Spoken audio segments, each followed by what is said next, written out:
Une entente de principe a été conclue peu après 4 heures cette nuit entre le syndicat des agents de bord d'Air Canada et l'employeur, ce qui a mis fin à la grève. Techniquement, les vols doivent reprendre ce soir. Mais dans les faits, la situation reste très compliquée, encore une fois, à l'aéroport Montréal-Trudeau. Mes 3 enfants qui sont coincés en France, en fait, et j'étais venue voir si, je trouvais une borne Air Canada parce qu'eux, depuis la France, il y a pas de ressources à l'aéroport de Toulouse. Donc j'ai des jumeaux de 2 ans et demi, que j'ai pas vus depuis, un peu plus de 2 semaines et là, la perspective de devoir attendre 2 semaines de plus, c'est difficile. Là, on ne parle pas de vacances, on parle d'enfants qui vont rejoindre leur maman. Je pense qu'il y a un manque d'organisation, quoi. On a dû faire nous-mêmes. On a dormi ici par nos propres moyens. Alors, Ça prendra de 7 à 10 jours pour un retour à la normale. Redémarrer un réseau comme celui d'Air Canada, évidemment, c'est une tâche extrêmement complexe.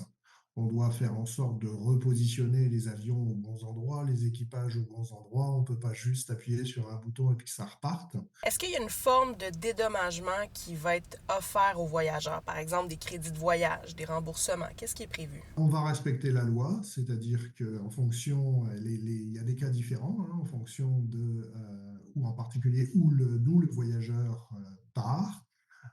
Donc pour les vols qui n'ont pas pu opérer, on va rembourser bien sûr les passagers qui le souhaitent ou leur permettre de conserver le crédit pour un voyage ultérieur. Mais cet avocat de Montréal dit avoir constaté des infractions à la loi de la part d'Air Canada.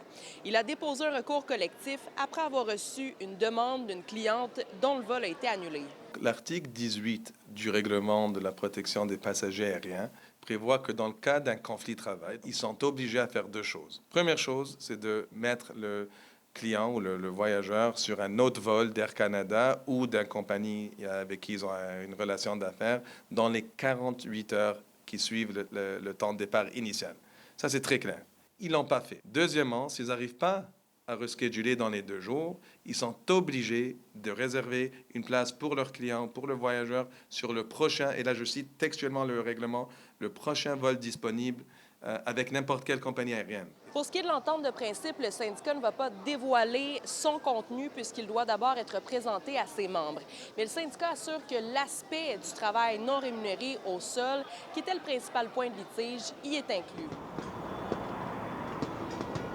Il faut rappeler que les 10 000 employés syndiqués avaient refusé de retourner au travail malgré un ordre du fédéral.